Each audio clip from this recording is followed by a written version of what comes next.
네, 오늘 본문은 우리가 잘 알고 있는 삭개오에 관한 본문입니다. 본문 2절, 3절 말씀에 보면 그가 어떤 사람인지에 대해서 보여주는 본문이 나오는데요. 다른 것보다 성경은 그를 세리장이라고 소개하고 있습니다. 사실 세리에 관해서는 여러분들도 이미 많이 들어서 잘 알고 계시리라 생각하지만 조금 더 부연 설명을 드리자면 이 사람은 유대인이지만 로마의 세관에서 일하는 관리들을 가리켜 이 세리라고 하는데요. 이 로마의 입장에서는 영토도 굉장히 넓고 식민지들도 많았기 때문에 그 모든 나라들의 자신의 신하들을 직접 보내어 이 세금을 걷어야만 했습니다. 그런데 안 그래도 이 자국에도 할 일이 많고 사람이 부족하고 그런 상황들이 계속 되다 보니까 이 일일이 사람들을 쫓아다니면서 세금을 걷는 것이 힘든 상황이었던 거죠. 그래서 이 세금을 걷는 일을 대신 시킬 사람을 찾습니다. 제가 이 책을 읽어보니까 이렇게 표현하더라고요. 세금 청부업자. 굉장히 무서운 말인데 어쨌든 세금 청부업자라는 말을 썼습니다. 그리고 부연 설명으로 이렇게 말하는데요. 요즘 말하는 사채업자와 비슷하다라고 얘기했습니다. 사실 동양에는 이 세리라는 개념이 별로 없습니다. 근데 서양에는 이 세리가 하는 일에 대한 내용에 대해 기록되어 있는 내용들이 있는데요.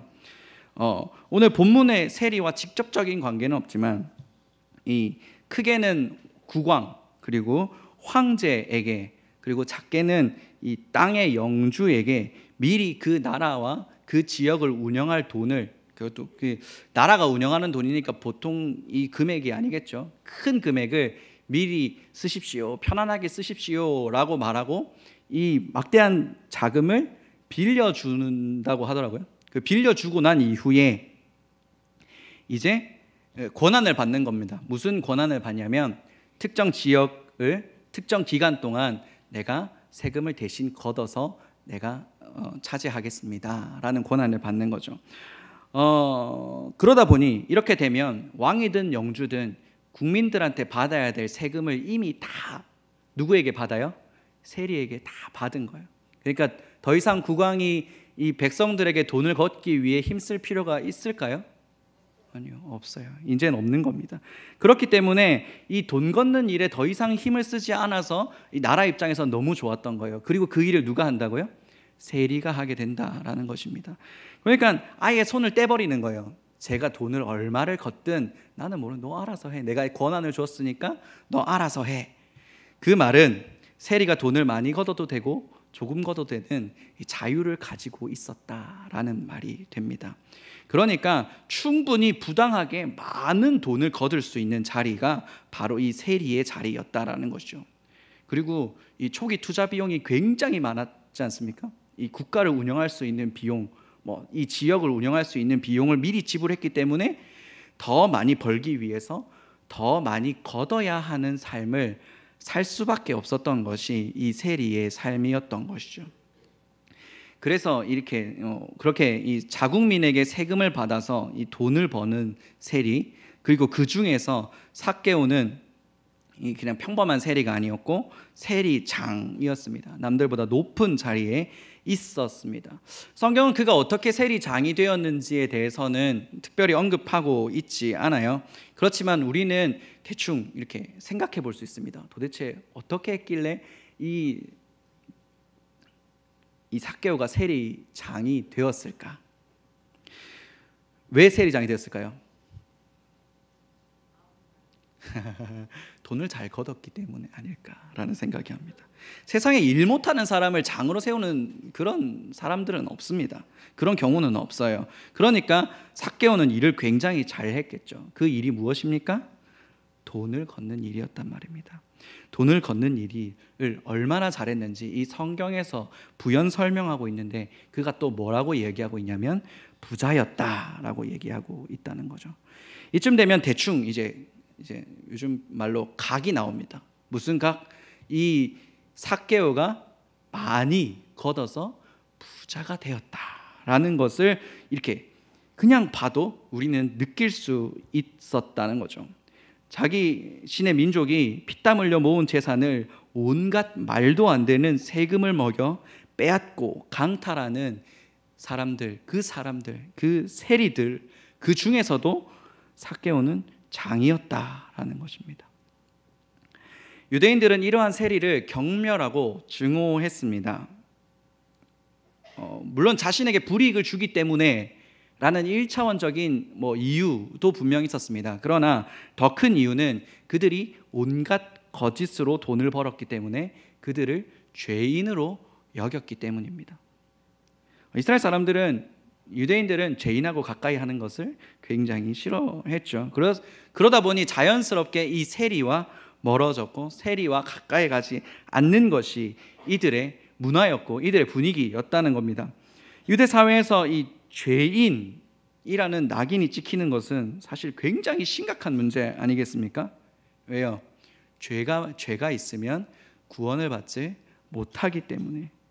그러니까 주변의 모든 사람들이 삭개오를 보면서, 그리고 삭개오뿐만 아니라 모든 세리를 보면서 손가락질합니다. 왜요? 그들은 죄인이 되는 것을 스스로 택했고 구원에서 멀어졌기 때문에.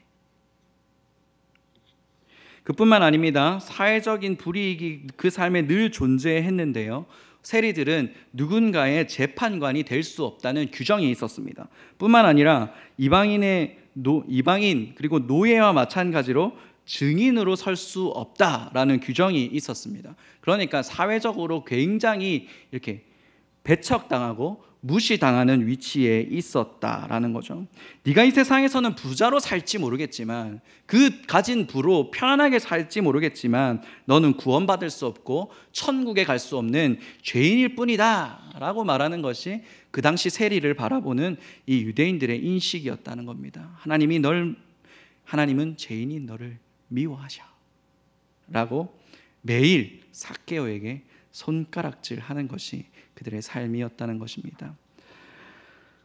참, 그 와중에도요, 이 삭개오의 이름을 보면 이 삭개오라는 이름이 굉장히 야속하게 들리는데요, 사실 우리가 앞에 이 삭개오에 대한 평판에 대해서 이렇게 좀 이야기를 나눴지 않습니까?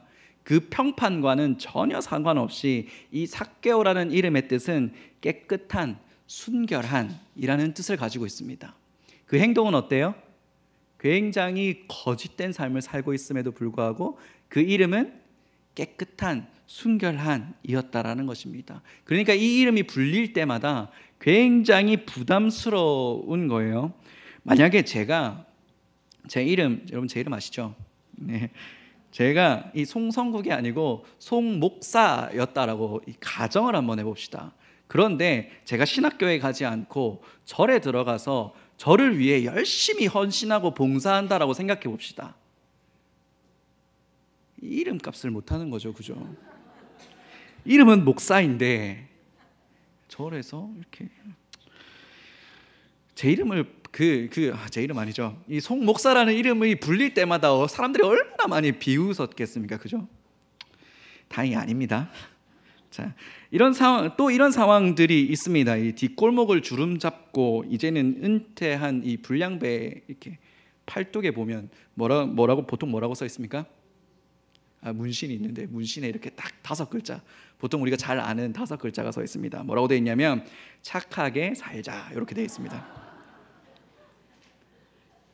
자, 그때 그런 분들에게 이렇게 시비를 걸면 꼭 이렇게 말씀하십니다. 이게 저도 모르게 이렇게 자꾸 존칭을 쓰게 되는데, 이제 좀 착하게 살아보려 그랬더만 세상이 나를 가만두지 않네 라고 얘기한다.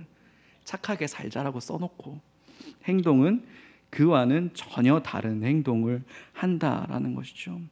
이와 마찬가지로 삭개오도 이름과 전혀 다른 삶을 살고 있었습니다. 이름값을 못하는 것이죠. 그는 세리가 되면서 민족도 잃고 구원도 잃고 그에게 남은 것은 오직 돈뿐이었습니다. 저는 그에게 이렇게 말해주고 싶은데요, 그는 가진 게 돈밖에 없는 사람이다. 가진 게 돈밖에 없는 사람. 네, 가진 게 돈밖에 없는 사람.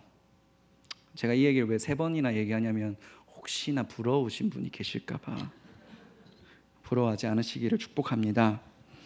자, 저는 이런 삭개오의 배경을 조사하면서 한 가지 의문이 들었습니다. 무슨 의문이냐면요, 왜 하필 세리였을까? 세리가 되는 것을 선택하지 않았을 수도 있지 않았을까? 이 보세요. 심지어 세리를 굉장히 잘했습니다. 그래서 어떻게 되냐면 세리장까지 돼요. 세리장까지 될 정도면 세리를 하지 않아도 다른 일을 해도 충분히 잘 살 수 있지 않았을까요?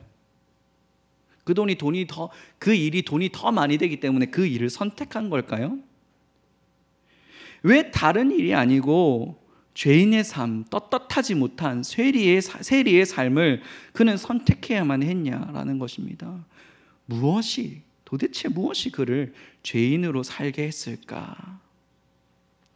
저는 그 고민을 한참 하다가 한 가지 깨달음을 얻게 됐습니다. 그에 따른 여러분께 질문을 하나 드리고자 하는데요. 과연 삭개오만 죄인일까요?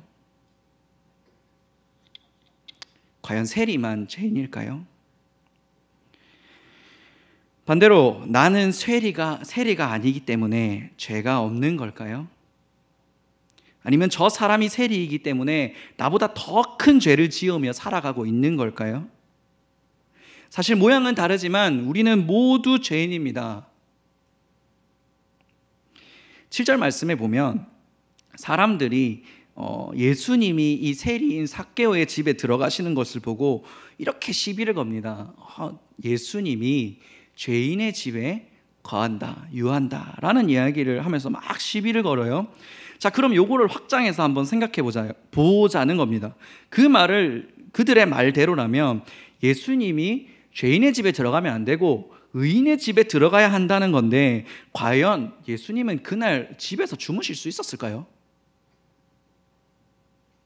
죄인이 아닌 사람은 아무도 없으니까 밖에서 주무시지 않았을까 라는 생각을 하게 된다는 겁니다. 죄의 해결, 구원의 문제는 사실 다른 무엇, 내가 세리가 아니기 때문에, 내가 이런저런 죄를 짓지 않았기 때문에 의인인 것이 아닙니다. 우리의 죄의 문제를 해결하고 우리의 구원의 문제를 해결해 주실 분은 오직 예수 그리스도밖에 없다는 것입니다. 할렐루야. 주님을 만나고 주님을 경험하지 않고서는 이 죄의 문제는 결단코 해결될 수 없다는 것을 믿으시기 바랍니다. 여기에 있는 우리도 동일하게 예수 그리스도를 만날 수 있는 시간이 되시기를 진심으로 축복합니다. 그러한 차원에서 참 감사하게도 우리와 같은 죄인 이 삭개오도 예수님을 보기를 원했습니다. 오늘 본문 3절 4절 말씀에 보면 그가 정말 적극적으로 예수님을 보고자 했다는 것을 알 수 있는데요, 3절에 보면 그가 예수님이 어떤 사람인가 하여 보고자 하되 라고 말하고 있습니다. 뭐 했다고요? 보고자 하되 뿐만 아닙니다. 4절에 보면 어떻게 되어 있냐면 예수님을 보기 위해서 앞으로 달려나가는 모습을 볼 수 있습니다. 이 성경에서 두 번이나 이 보고자 했다라는 표현을 말하는 것은 그만큼 이 삭개오가 예수님을 간절히 보고 싶어 했다는 사실을 보여줍니다. 사실 삭개오뿐만 아니라 많은 사람들이 예수님을 보고 싶어 했어요. 왜냐하면 예수님은 병도 고쳤고 그 말씀에 권위가 있어서 많은 사람들을 놀랍게 했을 뿐만 아니라 기적을 베푸시고 가난한 자, 약한 자의 친구가 되어주셨습니다. 뿐만 아니라 죄인들의 친구가 되어주셨다라는 거예요. 그 말을 들은 사람, 수많은 사람들이, 예수님이 필요한 사람들이 예수님께 모일 수밖에 없었다라는 겁니다. 아픈 사람, 문제가 있는 사람, 회복이 필요한 사람들이 모두 다 예수님께 나왔습니다. 죄인인 삭개오도 마찬가지로 이러한 호기심 때문에 예수님 앞에 나왔다라는 거죠. 그리고 이 삭개오가 예수님 앞에 나아갈 수 있었던 이유에는 약간의 특이사항이 있는데요, 뭐냐면 예수님의 제자 중에서도 세리가 있었습니다. 예수님의 처지를 보면서 굉장히 동질감을 느끼면서도 약간 의아해하면서 예수님께 나아갔습니다. 사실 이 삭개오가 예수님께 관심을 가질 만한 요소들이 있다라는 거예요. 뭐냐면 예수님도 자기처럼 바리새인들과 서기관들의 미움을 받고 있었다라는 겁니다. 이유가 뭐냐면 율법을 어긴 죄인이라는 거예요.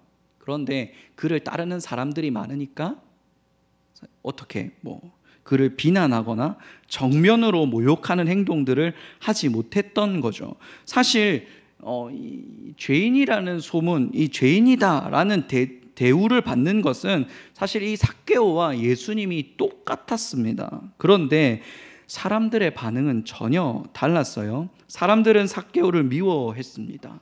그런데 예수님은 어때요? 오히려 그가 오심을 환영하고 모여들었다라는 것이죠. 그러니 얼마나 궁금했을까요? 혹여나 나도 이 미움받는 상황에서 벗어날 수 있지 않을까라는 생각을 했던 겁니다. 이 호기심 때문에 나도 달라질 수 있지 않을까? 내 삶도 변화될 수 있지 않을까? 더 이상 나를 무시하고 나를 비난하는 사람들 이 속에서 내가 벗어날 수 있지 않을까? 삭개오의 이런 호기심은 곧이어 목마름으로 이어집니다. 뭔지는 모르겠지만 예수님을 보면 이런 소망이 없는 죄인의 삶 가운데 뭔가 새로운 빛이 들지 않을까, 뭔가 바뀔 수 있지 않을까 하는 간절한 목마름이 생긴 것입니다.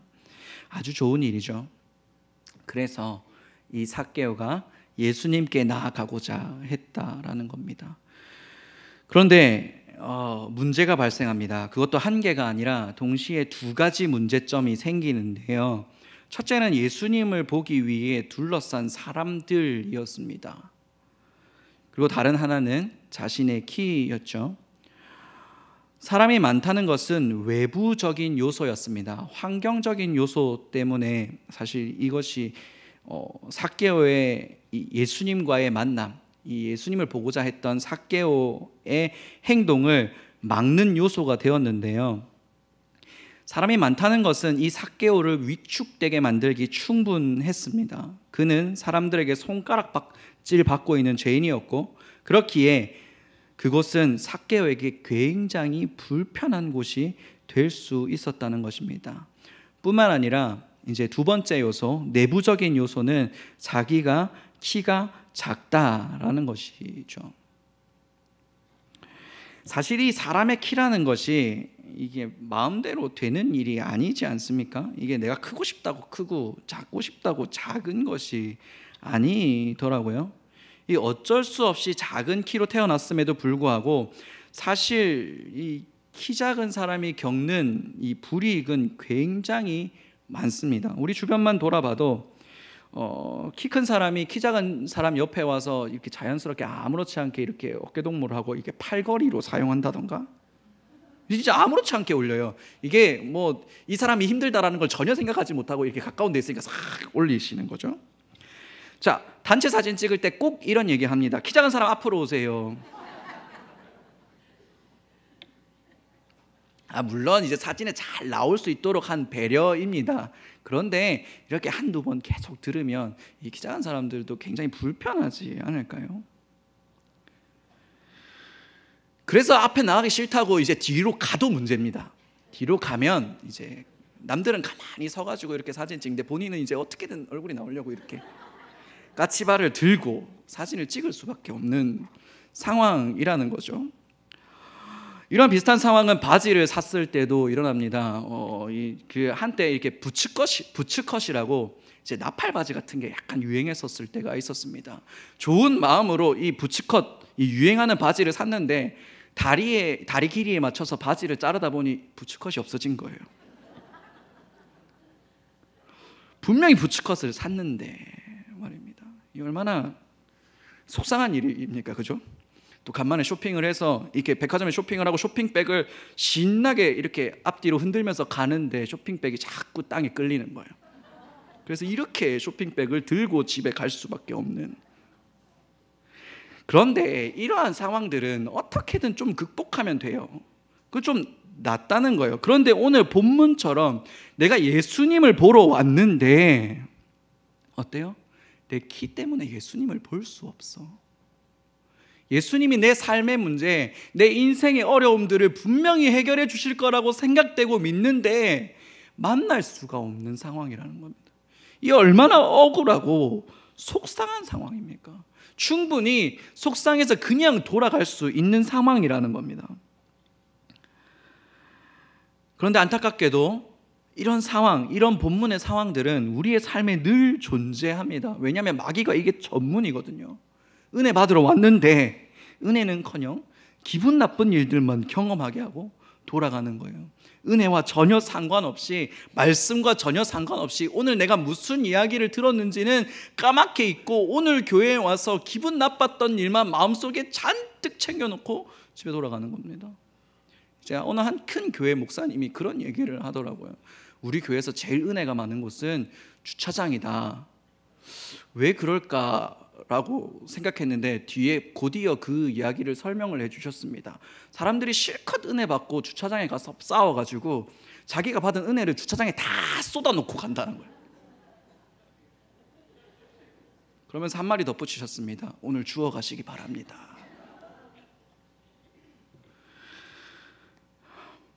사랑하는 성도 여러분, 우리가 은혜를 받으러 왔다면 꼭 은혜 받고 돌아갈 수 있기를 바랍니다. 환경 때문에 실망하고 상황 때문에 좌절해서 에이 오늘은 글렀다라고 말하면서 그냥 돌아가지 않으시기를 바랍니다. 오늘 내가 하나님을 만나기 위해 왔다면, 은혜 받기 위해 왔다면 그 은혜를 받을 때까지 돌이키지 않는 저와 여러분이 되시기를 바랍니다. 바지가랑이 붙잡고 늘어질 수 있는 저와 여러분이 되기를 진심으로 축복합니다. 삭개오의 태도가 바로 이러했습니다. 내가 이렇게 온 이상 무슨 일이 있어도 예수님을 만나고 가야겠다. 목마름이 있었던 거죠. 그리고 그 결심은 곧바로 행동으로 이어집니다. 주변에 있는 돌 감람나무에 올라가 예수님을 기다리는데요. 나무에 올라갔으니까 이제 비록 가까이는 아니지만 나뭇가지 사이로 예수님을 볼 수 있는 상황이었습니다. 일단 목표 달성이죠, 그죠? 그래서 도대체 예수님이 어떤 분이시길래 하고 예수님을 지켜보고 있었는데 그때 삭개오만 예수님을 보고 있었던 것이 아니었습니다. 예수님도 삭개오를 보고 있었습니다. 그리고 이렇게 말씀하시죠. 5절 말씀에 보면 삭개오야 속히 내려오라. 오늘 내 집에 유하여야 하겠다라고 말씀하십니다. 삭개오 입장에선 깜짝 놀랍니다. 왜냐하면 어떻게 내 이름을 알았지? 라는 첫 번째 의문과 놀람이죠. 더군다나 내 집에 오시겠다라는 거예요. 겉으로는 삭개오가 예수님을 보기 위해 노력한 것처럼 보이지만 실제로는 예수님께서 삭개오를 찾아와 주셨습니다. 아니 돌감람나무가 아닌 더 희한한 곳에서 예수님을 보고자 했다고 하더라도 동굴석이나 저기 구석에 숨어서 바위 뒤에 숨어서 예수님을 보고자 했었더라도 예수님은 삭개오에게 찾아와 주셨을 것입니다. 왜냐하면 그것이 예수님의 계획이기 때문입니다. 한 번도 만나본 적 없는 이 삭개오의 이름을 예수님이 어떻게 알고 계셨을까요? 물론 우리는 예수님은 하나님이시니까 라는 말로 쉽게 이 문제가 해결되지만 이 삭개오의 입장에서는 굉장히 놀라운 상황일 수밖에 없습니다. 당황스러운 일이에요. 내가 그토록 보고 싶어 하던 예수님이, 내가 그토록 만나고자 했던, 보고 싶어 했던 예수님이 나에게 찾아오실 뿐만 아니라 내 이름을 알고 있다?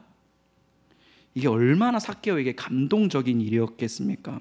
이게 사실 초등부에 가면 굉장히 설명하기 쉬운 일인데요.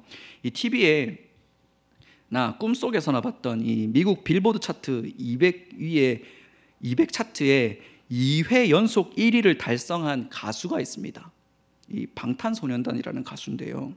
갑자기 그 방탄소년단이라는 가수가 우리 집 앞에 찾아와서 한 번도 말해준 적 없는 내 이름을 불렀다라고 하면 저희 초등부 아이들은 기절합니다. 여러분 소실적에 좋아하던 연예인이 있었습니까? TV를 보면서 오빠라고 외쳤던 그 사람들, 그리고 있었잖아요. 근데 그 사람이 갑자기 저에게 찾아와서 내 이름을 불렀다라고 말한다면 그 얼마나 감동적이겠습니까? 그리고 예수님은 그치지 않습니다. 삭개오의 집으로 찾아가겠다라고 말씀하는 상황이에요. 정말 큰 감동이죠. 왜냐하면 세리이기 때문에 자신의 집에 찾아오는 사람은 아무도 없었습니다. 죄인의 집에 찾아가면 죄인으로 여겨졌기 때문입니다. 그 집에 예수님이 찾아오신 순간 이런 죄인의 집에 찾아오시다니 라는 생각이 조금 더 변화하기 시작하는데요. 어떻게 변화냐면 내가 죄인이 아닐 수도 있겠다라는 생각을 하게 됩니다. 이제는 내가 죄인이 아닐 수도 있겠다. 우리는 물론 이 예수님이 죄를 사해 주시는 분이기 때문에 요 과정이 자연스럽게 일어나요. 그런데 이런 생각을 했다는 것을 제가 어떻게 알 수 있냐면 곧바로 이어지는 그의 행동입니다. 소유의 절반을 가난한 자들에게 나누어주고 속여 빼앗은 것에 대해서는 네갑절이나 갚아주는 그의 모습을 볼 수 있습니다. 더 이상 죄인의 상태로 남아있지 않겠다라는 그의 결단을 보여주는 겁니다. 그동안 자신의 전부였던 재물, 그것 때문에 구원을 잃을 만큼 소중하게 여겼던 그 재물을 지금 삭개오는 포기하고 있다라는 것이죠. 그리고 특히 이 속여 빼앗은 것에 대해서 4배나 갚겠다라는 것은 철저히 율법을 기준으로 한 행동이라는 것입니다. 원래는 지금까지는 율법을 벗어난 죄인이었지만 이젠 어떻게 살겠다고요? 하나님의 말씀을 따라 율법을 따라 살겠다라고 말하는 이 삭개오의 결단을 보여주는 장면이라는 겁니다. 사랑하는 성도 여러분, 오늘 우리가 이 삭개오를 보면서 이 삭개오에게 찾아오신 예수님이 어떤 분이신지 사실 살펴보았습니다.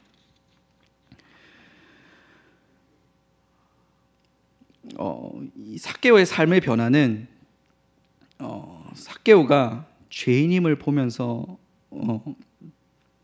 우리는 이 삭개오가 죄인이라는 사실을 보면서 우리도 죄인이라는 사실을 깨달을 수 있기를 바랍니다. 삭개오가 세리이기 때문에 죄인이 아니라 우리 모두가 하나님을 떠나 있을 때 죄인이었다라는 사실을 기억하고 나보다 남이 더 낫거나 못하지 않다라는 것을 기억할 수 있는 저와 여러분 되기를 진심으로 바랍니다.